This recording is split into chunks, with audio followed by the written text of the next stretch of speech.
வளமுடன் சுகம் சூழ்க. நற்பவி நற்பவி நற்பவி.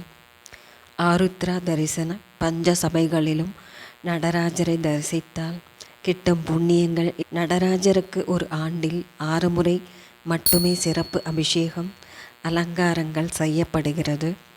மார்கழி மாத திருவாதிரையில் நடைபெறும் ஆருத்ரா அபிஷேக பெருவிழா மிகவும் சிறப்பு வாய்ந்ததாக கருதப்படுகிறது.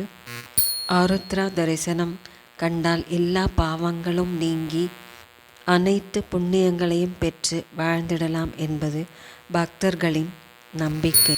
சிவபெருமானின் பஞ்ச சபைகளான திருவாலங்காடு ரத்தின சபை, சிதம்பரம் கனகசபை, மதுரை வெள்ளி சபை, திருநெல்வேலி தாமிர சபை, திருக்குற்றாலம் சித்திர சபையாக போற்றப்படுகிறது.